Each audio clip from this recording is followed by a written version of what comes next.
सभी सभी का स्वागत है आज के इस सेशन में। आत्मा और परमात्मा का ज्ञान हमने पाया। मेरा परमात्मा से क्या संबंध है, ये भी हमने समझा। अब ऐसा महसूस नहीं होता कि ये संबंध स्थापित कैसे किया जाए। मैं आत्मा जो जन्मों की प्यासी रही हूँ, उस प्रभु को जानने के लिए भटकती रही हूँ। आज उसका सत्य परिचय तो मैंने जान लिया, लेकिन अब समय है, जरूरत है उस सत्य परमात्मा से सत्य संबंध को स्थापित करने का, प्रेम के सागर से जुड़ जाने का। उसके बाद हमें किसी से प्रेम की कोई आश नहीं रहेगी। प्रेम के सागर से जुड़कर हम सबको प्रेम दे सकेंगे। शांति का सागर शांति की मेरी हर आवश्यकता को पूरी करेगा। उससे जुड़ने के बाद हमारे चारों ओर ऐसा वातावरण निर्मित होगा कि अन्य लोग भी उसे महसूस करेंगे कि वो क्या है जो आपके अंदर बदला हुआ है, वो क्या है जो आपका साथ इतना सुहा रहा है, वो क्या है जो मेरी जन्मांतर की आश को पूरी कर रहा है। राजयोगा मेडिटेशन, ये वही है। ये नाम एक शक्ति है, ये नाम एक आधार है, ये नाम एक स्तंभ है, ये नाम परम सत्य है। आइए इस अध्याय की शुरुआत करते हैं और दीदी का स्वागत करते हैं। रूपा दीदी अब हमें इस अध्याय की तरफ आगे ले चलेंगे। ओम शांति।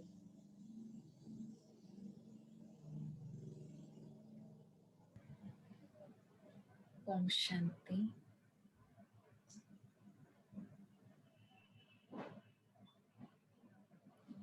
अभी हम 3 दिन से जो अध्याय सुन रहे थे, सबसे पहले हमने सुना सृष्टि चक्र के विषय में, यानी समय के विषय में, कि समय क्या चल रहा है और वर्तमान समय, जो समय की मांग है वो हमसे क्या है। लेकिन समय की मांग को समझने से पहले जरूरी है समय को समझना कि समय क्या चल रहा है। और समय का जो चक्र है, ये जो काल चक्र है, इस काल चक्र में हम वर्तमान समय कौन सी स्थिति में हैं। यदि हमने उस काल चक्र के ज्ञान को ही नहीं समझा जो हमारे जीवन से कनेक्टेड है, तो हम समय के महत्व को भी नहीं समझ सकते हैं।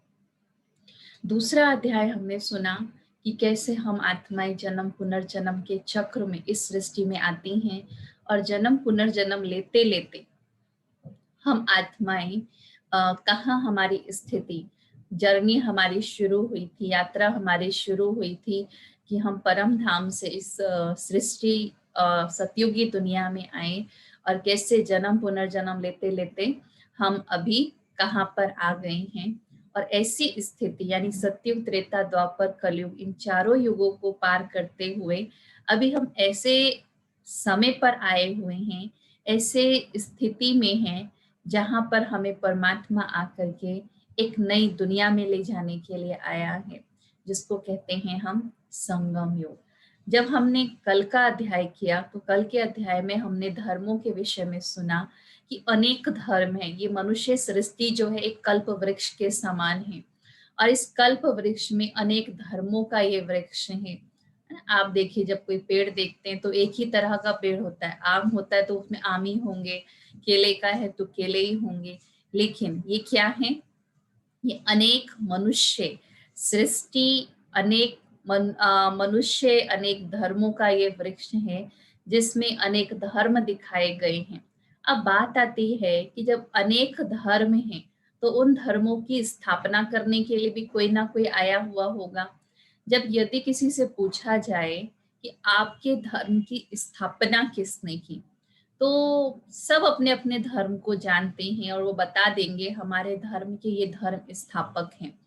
अब इस्लाम जो है उनके धर्म स्थापक इब्राहिम हैं, बौद्ध जो हैं उनका जो धर्म स्थापक है वो बुद्ध हैं, ऐसे ही क्रिश्चियन धर्म है, क्रिश्चियन धर्म के स्थापक क्राइस्ट हैं। लेकिन जब हिंदू धर्म वालों से पूछा जाता है कि आपका धर्म क्या है, तो हम बड़ी खुशी से कहते हैं हमारा धर्म तो हिंदू है। जो हम अभी सुनते आए हैं, क्या हमारा असल धर्म क्या था? आदि सनातन देवी देवता धर्म था। लेकिन जब द्वापर युग में आए, अपने श्रेष्ठ स्थिति से अपने कर्मों को हम भूल गए, हमारा धर्म और कर्म दोनों ही भ्रष्ट हो गया, तो हम अपने आप को क्या कहलाने लग गए?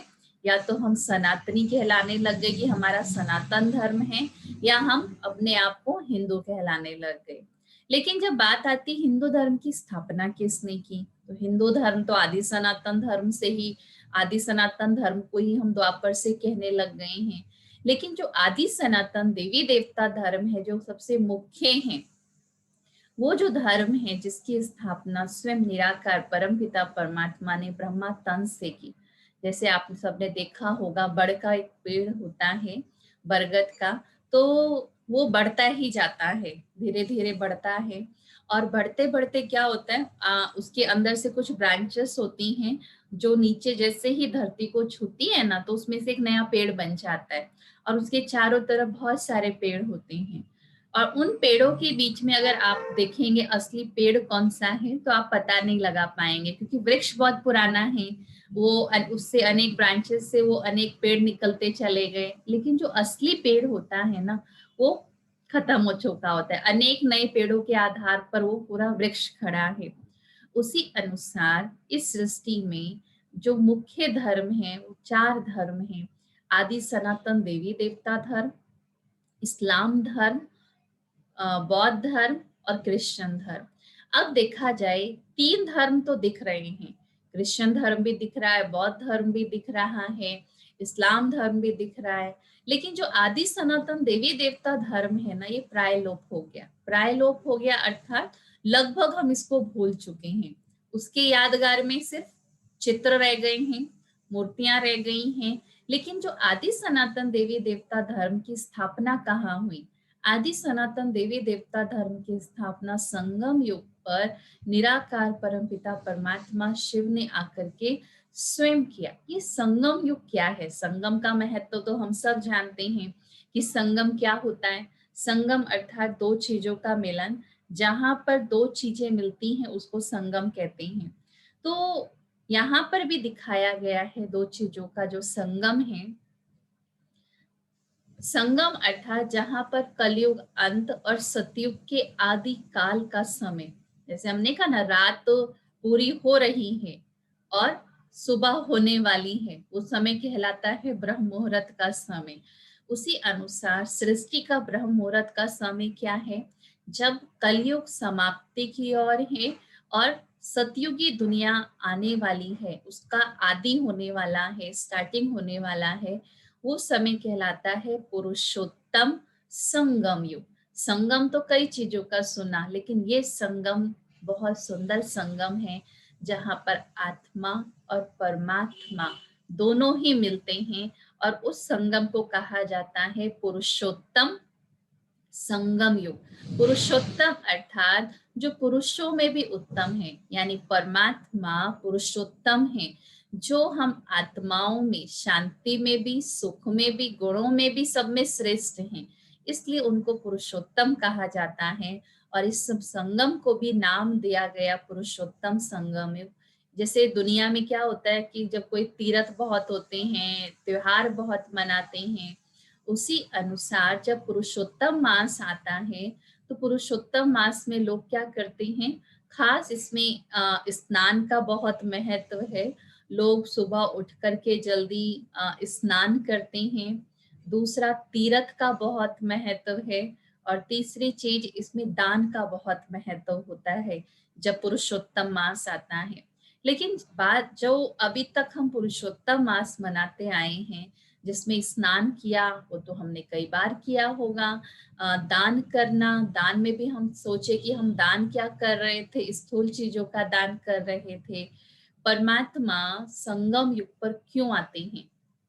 क्योंकि जब मनुष्य आत्माएं सभी 5 विकारों से ग्रसित हो जाते हैं और 5 विकारों की प्रवेशता के कारण हर एक आत्मा दुखी हो जाती है, दुख देने लग जाती है, तो ये सृष्टि बिल्कुल ही दुखदाई बन जाती है। ऐसी सृष्टि पर परमात्मा आते हैं और आकर के वो हमें नित्य ज्ञान का स्नान करना सिखाते हैं। हम जो जब रोज आत्मा नित्य ज्ञान स्नान करती है, और दान किस चीज का? 5 विकारों का दान भगवान हमसे मांगने के लिए आया है। क्या कहते हैं? द्वार खड़ा भगवान भगत भर दे रे झोली।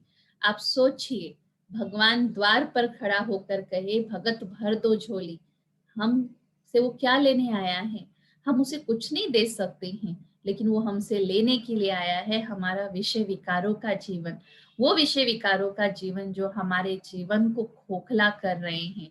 हमारे जीवन के जो 5 दुश्मन हैं, ये जो 5 खोटे सिक्के हैं, जो हमारे जीवन में किसी काम के नहीं है, जिसको लेकर के मनुष्य बैठा हुआ है, वो क्या कर रहा है? वो दूसरों को ही दुख दे रहा है। तो ऐसे विकारों का दान देने के लिए परमात्मा इस सृष्टि पर आते हैं। और तीर्थ यात्रा, जब हम नित्य ज्ञान स्नान करते हैं, 5 विकारों का दान करते हैं, तो हम परमात्मा से रोज मिलन बना सकते हैं। अपने घर परम धाम की हम यात्रा कर सकते हैं, क्योंकि परम धाम की यात्रा करने के लिए तो अपने मन को बहुत हल्का रखना पड़ेगा ना, अपने आप को शुद्ध रखना पड़ेगा ना। जब तक मन के अंदर शुद्धि नहीं होगी, मन का मैल साफ नहीं होगा, मैल उतारने के लिए क्या करना है? आत्मा के ऊपर से मैल उतरेगा जब हम आत्मा को रोज नित्य ज्ञान सुनाएंगे, रोज परमात्मा के महावाक्य सुनाएंगे, तो आत्मा के अंदर ताकत आ जाएगी, उसके अंदर परिवर्तन करने की स्वयं के अंदर शक्ति आ जाएगी, तो परमात्मा से वो मिलन मना सकती हैं। इसलिए यहाँ चित्र में दिखाया गया है ना कि देखिए, अनेक ब्रह्मा कुमार, ब्रह्मा कुमारी, ब्रह्मा बाबा मम्मा बैठे हुए हैं और अनेक ब्रह्मा वत्स बैठ करके तपस्या कर रहे हैं, परम पिता परमात्मा को याद कर रहे हैं। और इसी संसार में रहने वाले जो मानव हैं, जो इस समय जो नर्क है, कलयुग है, कलयुगी मनुष्यों का जो जीवन है, जब वो ये ज्ञान सुनते हैं, सद्ज्ञान सुनते हैं और अपने जीवन को परिवर्तन करते हैं, और परिवर्तन का आधार क्या है? महसूसता शक्ति। जब मनुष्य आत्मा को महसूस हो जाता है कि मेरा जीवन क्या था, परमात्मा ने मुझे मेरे जीवन को क्या बना के दिया था, क्या मेरा जीवन था, ये क्या दुनिया थी, लेकिन हमारे व्यवहार से ये दुनिया क्या बन गई, जब महसूस हो जाता है ना, तो हमारे अंदर परिवर्तन आना शुरू होता है। तो वही नर और नारी इस संसार में रहने वाले जब अपने जीवन में महसूस करते हैं, तो अपने जीवन के जो 5 विकार हैं उसको ज्ञान योग की अग्नि में स्वाहा कर देते हैं। अग्नि क्या करती? किसी भी चीज को डालेंगे ना अग्नि में, तो वो परिवर्तन कर देगी। उसी अनुसार ज्ञान योग क्या है? एक अग्नि है। इस अग्नि में हमें अपने 5 विकारों को स्वाहा करना है। और जब हमारा 5 विकार इसमें स्वाहा हो जाते हैं, तो आत्मा के अंदर सतो प्रधानता, उसके सतोगुण उजागर हो जाते हैं, और वही नर नारायण के समान और नारी लक्ष्मी के समान बन जाती है। और ये सृष्टि फिर से सुखमय बन जाएगी, जहां पर प्रेम, एकता, सद्भावना होगी। इसलिए इस पुरुषोत्तम संगम युग का इतना महत्व है। ये कोई साधारण युग नहीं है, ये बहुत स्पेशल युग है, जहां पर हमें परिवर्तन करना है। अगर मान लीजिए आपको कहा जाए आपके पास 1 घंटा है, और इस 1 घंटे के अंदर आपको अपने आप को समेट लेना है, तो आप क्या करेंगे? जल्दी जल्दी बिना समय गवाए आप जल्दी जल्दी अपना सारा सामान समेटेंगे ना। आप ये तो नहीं चलो जी 1 घंटे के अंदर मैं सो भी लूं, मैं खा भी लूं, मैं सारे काम कर लूं और मेरा घर भी सिमट जाए, मेरा काम भी सिमट जाए। नहीं होगा। आप बहुत अटेंशन देंगे कि मेरा एक एक समय बहुत स्पेशल है, मुझे वेस्ट नहीं करना है। संगम युग की भी ऐसी श्रेष्ठ घड़ी है, ऐसी आ, बेला चल रही, ऐसा सुहावना समय चल रहा है, जहाँ पर परमात्मा हमें हमसे लेने के लिए आया है कि अपने जीवन की सारी बुराइयां दे दीजिए। दुनिया में कोई आपको मिलेगा जो कहेगा तुम अपने जीवन के सारे दुख दर्द मुझे दे दो? लोग कहते तो बहुत हैं कि तुम्हारे जीवन के सारे दुख दर्द मेरे, लेकिन आप सोचिए किसी का दुख दर्द कोई मनुष्य नहीं ले सकता, क्योंकि भगवान के पास ही जाकर के हम कहते हैं भगवान मेरे को दुख दर्द से दूर करो, क्योंकि ये पता है, क्योंकि ये दुख दर्द हमारे जीवन की जो भी कमी कमजोरियां है कोई मनुष्य नहीं ले सकता, ये भगवान ही सुधार सकता है। तो ये संगम युग पे परमात्मा आकर के हमें इन विकारों से मुक्त कर हमारे जीवन को ये एक नई दिशा देते हैं। जब हमने राजयोग का अध्याय किया था तो राजयोग के अध्याय में हमने कई सारी चीजें सुनी थी, जिसमें हमने ये भी सुना था कि जब हम राजयोग करते हैं तो राजयोग में हमें कुछ चीजों को अपना याद करने के लिए संबंधों की बहुत आवश्यकता है। यदि हम परमात्मा के साथ संबंध नहीं जोड़ेंगे तो हमें परमात्मा की याद नहीं आ सकती है। उसी अनुसार जब हम अपने आप को देखें, कई बार हमने कहा ना जैसे योग शब्द कहा तो मुश्किल लगता है, लेकिन अगर हम कहें कि किसी को याद कीजिए तो याद करना तो मुश्किल नहीं है ना। याद करना तो आसान है, माँ बच्चे को करती है, बहन भाई को करती है, टीचर स्टूडेंट को करता है, दोस्त दोस्तों को करता है, पति पत्नी को करती है ना। ऐसे सारे संबंध देख लीजिए जहां पर याद करना कोई मुश्किल नहीं है। तो हम यहाँ पर योग कह करके अपने आप को मुश्किल ना समझें, यहाँ पर हम सोचे हम याद करते हैं परमात्मा को। और याद कब आएगी? जब हमने कहा परमात्मा के साथ हमारा परिचय होगा, जब हमारा परमात्मा के साथ कनेक्शन जुटा हुआ होगा, और तीसरी बात जब हमारा उसके साथ स्नेह होगा, जब हमारा उसके साथ आपस में तालमेल बहुत सुंदर हो जाएगा, तो हमें उसको याद करना बहुत आसान हो जाएगा। तो यहाँ देखिए दिखाया गया है चित्र में कि कैसे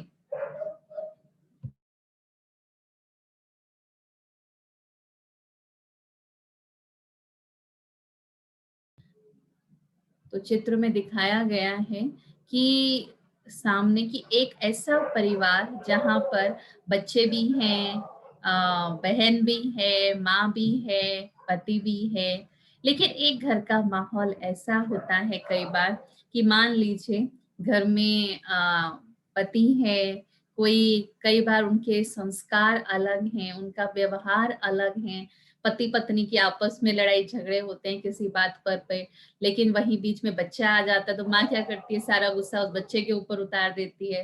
वो बच्चा छोटा है, वो जाकर के अपना गुस्सा बड़े भाई बहनों के ऊपर उतार देता है, तो घर का एक एटमॉस्फेयर क्या हो जाता है। क्यों? क्योंकि घर में जो नींव है, जो आधार है, गाड़ी के चलने वाले जो दो पहिए हैं, उनकी ही आपस में तालमेल नहीं है, तो उसका परिवार पर क्या असर आता है, बच्चों पर क्या असर आता है, हम समझ सकते हैं। उसी अनुसार जब गाड़ी के दोनों पहिए अपने आप को स्टेबल करते हैं, ज्ञान युक्त बनाते हैं कि हम दोनों ही मिलकर के ज्ञान मार्ग पर चलेंगे, तो ज्ञान मार्ग पर जब वो ज्ञान सुनते हैं, ईश्वरीय ज्ञान सुनकर राजयोग का अभ्यास करते हैं, तो ये नहीं कि घर परिवार हमें छोड़ना है, नहीं, आपको अपने जीवन में से सिर्फ 1 घंटा निकालना होता है। अब आपका बच्चा है, आपको पता है आप अपने बच्चे को बहुत अच्छा पढ़ा सकते हैं, बहुत अच्छी पढ़ाई दे सकते हैं, लेकिन आप अपने बच्चे को सर्टिफिकेट नहीं दे सकते ना कि आपने अपने बच्चे को पढ़ाया है। और सर्टिफिकेट के लिए आप क्या करते हैं, बच्चे को स्कूल भेजते हैं, कॉलेज भेजते हैं। वो बच्चा रोज स्कूल जा रहा है, क्या उसने अपना समय बर्बाद किया? नहीं, उसने जाकर के शिक्षा ली है। उसी अनुसार हम भी इस ईश्वरीय विश्वविद्यालय के विद्यार्थी हैं, जहाँ पर हम प्रतिदिन ज्ञान योग की शिक्षा लेते हैं। और उस ज्ञान योग की शिक्षा लेने के लिए सिर्फ हमें अपने जीवन के 1 घंटे को हमें स्वयं के लिए देना है, भगवान को भी नहीं देना है, भगवान को भी नहीं देना, अपने लिए देना है। और उस 1 घंटे में हम अपने जीवन को ज्ञान योग से भरपूर करते हैं, और वो जो 23 घंटे हैं, उस 23 घंटे में हम अपने घर के सारे काम करते हैं, ऑफिस के सारे काम करते हैं, बच्चों की पालना करते हैं, लेकिन अपनी बुद्धि को परमात्मा के साथ जोड़ करके। अभी हम काम करते थे, लेकिन मन और बुद्धि को क्या करते थे? कहीं ना कहीं एंगेज कर देते थे, या मन के अंदर कुछ ना कुछ चल रहा होता था। कई बार तो ये कह देते हैं, काम करते रहते, घर का सारा काम मैं ही करूं क्या, कोई मेरी मदद नहीं करता है, ये है फलाना है। काम कर रहे हैं, लेकिन काम करते करते भी क्या भावना है। तो ऐसी जब भावना होगी, ऐसी जब स्थिति होगी, तो आप सोचिए, काम तो किया लेकिन थकान का महसूस भी किया, हल्कापन भी नहीं हुआ। तो जब हम ज्ञान योग को सुनते हैं, अपने जीवन में धारण करते, तो हमें एक लक्ष्य मिल जाता है कि मुझे कर्म करते हुए भी परमात्मा को याद करना है। तो मन और बुद्धि की तार हम परमात्मा के साथ जोड़ते हैं और अपना कर्म करते हैं। और जब मन और बुद्धि की तार परमात्मा के साथ जुड़ गई है, तो आप कर्म कीजिए। आत्मा इस देह को ऑर्डर देती है, आत्मा अपने मन को ऑर्डर देगी। तो जब हम कर्म करेंगे, तो परमात्मा की याद में किया गया कर्म कैसा होगा, वो योग युक्त होगा। तो हमारा कर्म भी श्रेष्ठ होगा, चाहे हम ऑफिस का काम करें, चाहे हम घर का काम करें। ये नहीं कि माताएं किचन में हैं, बहनें किचन में हैं और खाना बना रही हैं, आपस में लड़ाई हुई है, जाके किचन में खाना बनाने लग गए, और खाना बनाते बनाते आप सोचो क्या संकल्प चलते हैं, क्या अच्छी भावनाएं हैं, अच्छी भावनाएं तो नहीं आ रही, मन के अंदर अच्छे विचार तो नहीं आ रहे। तो जो मैंने खाना बनाया, क्या वो भोजन पौष्टिक होगा, क्या वो भोजन शक्तिशाली होगा। भोजन तो सबने कर लिया, लेकिन आपने सबको उस भोजन के साथ साथ अपने नकारात्मक विचारों का भी तो भोजन कराया ना। इसलिए कहा जाता है कि राजयोगी जीवन में भोजन का भी बहुत महत्व है। यदि भोजन परमात्मा की याद में नहीं बनाया गया है, तो भोजन शक्तिशाली नहीं होगा। इसलिए जब भी भोजन बनाएं, चाहे तो आप अपने मन के विचारों को पहले टटोलें कि मेरे मन के विचार क्या हैं, आसपास का वातावरण को अच्छा बनाएं, क्योंकि आप भोजन नहीं बना रहे हैं, आप प्रसाद बना रहे हैं। जैसे दुनिया में प्रसाद का बहुत महत्व होता है, कितने उसको सिर माथे लगा के खाया जाता है ना। अगर कोई प्रसाद भी गिर जाता है ना, तो उसे भी उठा के खा लिया जाता है। क्यों? क्योंकि उसका महत्व है। इसी अनुसार जो हम घर में भोजन खा रहे हैं ना, तो उसे सिर्फ भोजन ना समझें, उसे हम सोचे कि ये मेरे घर में प्रसाद है, मैं भगवान की याद में ये बना रही हूँ या बना रहा हूँ, तो ये भोजन परमात्मा की याद में बना है। और उसी अनुसार जब हम खा रहे हैं, तो भी ये स्मृति रहे कि हम परमात्मा की याद में ही भोजन कर रहे हैं।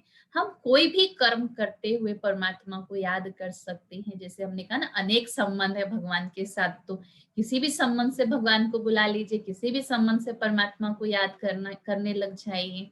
तो जब हम राजयोग में आगे बढ़ते हैं, हमारी ये आध्यात्मिकता की यात्रा जब शुरू होती है, जब हम मेडिटेशन करते हैं, तो मेडिटेशन करते करते हम अपने आप को कैसे देखें कि हमारी स्थिति आगे बढ़ रही है, हमारी यात्रा आगे बढ़ रही है। कहीं हम उसी राहगीर की तरह हम रात भर चप्पू तो नहीं चला रहे हैं, चप्पू चलाए जा रहे हैं और हमारी नाव वहीं की वहीं है।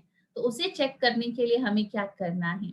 तो जब हम राजयोग का अभ्यास करते हैं, तो हम उसमें 4 अवस्थाओं को जरूर देखते हैं। सबसे पहली अवस्था होती है हमारी मनन चिंतन की अवस्था। मनन चिंतन अर्थात जो मेरे मन के अंदर विचार हैं, वो विचार हमारे किस प्रकार के चल रहे हैं, उन विचारों को हमें देखना होता है। और उस अनुसार हम अपने मन के विचारों को देखते हुए, उसमें सबसे पहले जिस प्रकार के मेरे विचार होंगे, उस प्रकार का मेरा चिंतन चलेगा। जैसे आप लोगों ने सुना होगा शास्त्रों में कि जब सागर मंथन हुआ, तो सागर मंथन में सबसे पहले क्या निकला, विष निकला। और जब विष निकला, तो उस विष से देवताएं बेहोश हो गए, और सारे देवता पहुंचे शिव जी के पास और कहा कि इस प्रकार से तो हम हार जाएंगे, विष से सारे देवता बेहोश हो गए हैं, और जब अमृत निकलेगा, तब तो वो सारे के सारे देवता वो असुर ले जाएंगे। तो कहते हैं जब सागर मंथन किया गया, तो सागर मंथन करने में थोड़ा समय लगा, लेकिन जब सागर मंथन हुआ ना, तो उसमें से बहुत सारी चीजें निकली, और लास्ट में अमृत भी निकला। और जब अमृत निकला, तो आप सबने सुना हुआ है कि कैसे लक्ष्मी को दिया गया और उन्होंने सबको पिलाया। यानी जो हमारी योग की पहली स्थिति होती है, इसमें संघर्ष जरूर है, इसमें मेहनत जरूर है, इसका मतलब ये नहीं कि जब हम मेडिटेशन करने बैठेंगे तो हमारे मन के अंदर सकारात्मक विचार ही चलेंगे, नहीं। अभी हमने अपने मन को बिठाना शुरू किया है, अपने मन को समझाना शुरू किया है, और सबसे इम्पोर्टेंट बात, अपने मन को समझना शुरू किया है। तो हम बैठे और हम कहें कि भाई मेरे तो सकारात्मक विचार ही नहीं चल रहे हैं, तो याद कर लीजिएगा ये सागर मंथन के समान है। वो सागर मंथन था, ये विचारों का मंथन है। जैसे आपके विचार होंगे, जितने आपके विचारों में श्रेष्ठता होगी, जितने आपके विचारों में पॉजिटिविटी होगी, उतना आपके विचारों से अमृत निकलेगा, और उस अमृत का आप अनुभव कर सकते हैं कि आज मेरे विचार सकारात्मक थे, तो उन विचारों का मेरे जीवन में कितना सुंदर आज इफेक्ट हुआ है। यदि आप पानी को मथेंगे ना, कुछ नहीं निकलेगा। यदि आप मलाई को मथेंगे तो मक्खन जरूर निकलेगा। तो अपने विचारों को हम देखें कि मैं किस प्रकार के विचारों को मथ रहा हूँ, किस प्रकार के जो मेरे विचार हैं हम उसको मिला रहे हैं, है ना? कई बार हम मेडिटेशन में बैठते हैं तो प्रश्न उठता है कि ऐसे ऐसे विचार आ रहे हैं मन में, जो विचार पहले कभी नहीं आए थे। ऐसा नहीं है, विचार पहले भी आए थे। वो विचार हमें दुनिया के हिसाब से बहुत नॉर्मल लगते थे, बहुत साधारण लगते थे। हम सोचते थे ऐसे विचार तो सबके मन में ही आते हैं, इसलिए हमने उनको एक पालना देते गए। जैसे बच्चा गलती करता रहता है और हम क्या कहते हैं, कोई बात नहीं, अभी तो छोटा है ना, अभी तो इसके पास समझ नहीं है ना। छोटा छोटा कहते कहते बच्चा कई बार ऐसे ऐसे शब्द सीख जाता है, ऐसी ऐसी बातें सीख जाता है, और हमने उसको क्या कह के पालना दी है कि अभी तो ये बहुत छोटा है ना, अभी उसने कुछ उसको समझ नहीं है ना। लेकिन ऐसे करते करते उसका एक संस्कार बन जाता है, उसकी एक आदत बन जाती है वैसा बोलने की, वैसा करने की। हमने अपने मन को भी ऐसी पालना दी है। मेरे मन के अंदर कोई भी विचार आए, हमने कहा ये तो साधारण है, ये तो नॉर्मल है। जैसे मेरे मन के अंदर आ रहे हैं वैसे दूसरे के मन के अंदर भी आ रहे हैं। इस प्रकार से जब हम मन की पालना करते गए ना, मन के अंदर ऐसे विचारों की, तो क्या हुआ, मेरा वो संस्कार बन गया।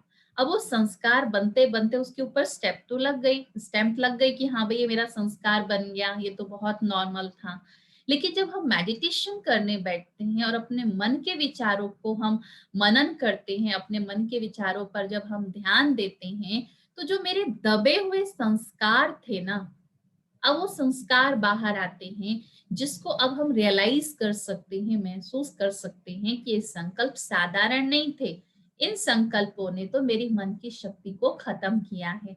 तो जब हम उसको महसूस करते हैं, उन संस्कारों को खत्म करना शुरू करते हैं। इसलिए मन के जो विचार है ना, मन के विचारों को हमें जरूर देखना है कि मुझे श्रेष्ठ विचार लेकर के आने हैं। लेकिन श्रेष्ठ विचार ऐसे तो नहीं आएंगे, इसके लिए तो प्रतिदिन हमें अभ्यास करना पड़ेगा ना। जैसे कहते हैं कि एक बार पांचों पांडव सो रहे थे, और अर्जुन ने देखा कि भीम नहीं है, तो उन्होंने उनको ढूंढना शुरू किया। और जब ढूंढा तो पता चला वो किचन में जाकर के, रसोई में जाकर के अंधेरे में बैठ करके खाना खा रहे हैं। तो जब अर्जुन ने पूछा कि क्या कर रहे हो, कहते बहुत भूख लगी थी तो मैं खाना खाने आया। तो उन्होंने कहा ठीक है, तुम खाना तो खा लो, लेकिन कम से कम कोई बत्ती तो जला लो, कुछ तो रोशनी कर लो।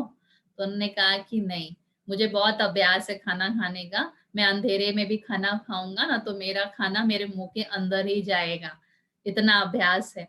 तो अर्जुन को ये बात लग गई कि इनका जो शौक है, उस शौक के अनुसार ये अंधेरे में बैठ करके भी खाना खाएंगे तो मुंह में जाएगा, क्योंकि बहुत समय का अभ्यास है। तो अर्जुन ने भी क्या सोच लिया कि मैं भी ऐसा अभ्यास करूंगा कि मैं अंधेरे में तीर चलाऊं तो मेरा निशाना जाकर के ठीक निशाने पर बैठ जाए। उसने वहां से वो शिक्षा ले ली और प्रतिदिन उन्होंने अभ्यास किया। इसलिए कहते हैं ना कि धनुर्धर की विद्या जब मिली, जब धनुष चलाने की बारी आती थी, तो उसमें सबसे ऊंचा निशान अर्जुन का जाता था, क्योंकि उसका एक दिन का अभ्यास नहीं था, उनका बहुत समय का अभ्यास था। तो जब हम मेडिटेशन भी करते हैं तो अपने मन को श्रेष्ठ विचार देने के लिए, मन को सही दिशा देने के लिए, मन के अंदर श्रेष्ठ विचारों का चिंतन करने के लिए हम एक दिन का अभ्यास नहीं करते, हमें प्रतिदिन का अभ्यास चाहिए। तब जाकर के मेरे मन के अंदर मेरे विचारों का चिंतन श्रेष्ठ होगा। दूसरी बात, जब हम मेडिटेशन में आगे बढ़ते हैं तो दूसरी स्टेप आती है हमारी परमात्मा के साथ रूह रिहान की, परमात्मा के साथ कन्वर्सेशन की, संवाद की। संवाद करने के लिए हमें क्या चाहिए? किसी से बात जब आप करेंगे तो थोड़ा तो जान पहचान चाहिए ना। जब हम मेडिटेशन में भी भगवान के साथ बातचीत करते हैं तो उसके लिए हमें भगवान के साथ संबंध चाहिए। वो सारे संबंध जो हमने सुने, माता पिता का संबंध, टीचर का संबंध, सदगुरु का संबंध, दोस्त का संबंध, बच्चे का संबंध, कंपेनियन का संबंध, ये सारे संबंध हम भगवान के साथ जब रखते हैं ना, तो हम उसके साथ बातचीत कर लेते हैं। और बातचीत करना कोई मुश्किल नहीं है। बातचीत करने के लिए हमारे मन में उसके प्रति प्यार चाहिए, स्नेह चाहिए। और जब हमारा उसके मन में, हमारे मन में उसके प्रति वो स्नेह होगा, हमारे मन में उसके प्रति प्यार होगा, तो हमें उसके साथ बातचीत करना मुश्किल नहीं होगा। हम बहुत इजीली हम उसके साथ बातचीत कर सकते हैं। आप जब किसी से बात करना शुरू करते तो 1-2 दिन तो मुश्किल लगता है ना, लेकिन जब आप उसके बारे में सब कुछ जान जाते हैं, तो क्या आपको मुश्किल का अनुभव होगा? नहीं होगा। आप इजीली उससे सारी बातें कर सकते हैं, आप अपने मन की सारी बातें उसे बता सकते हैं।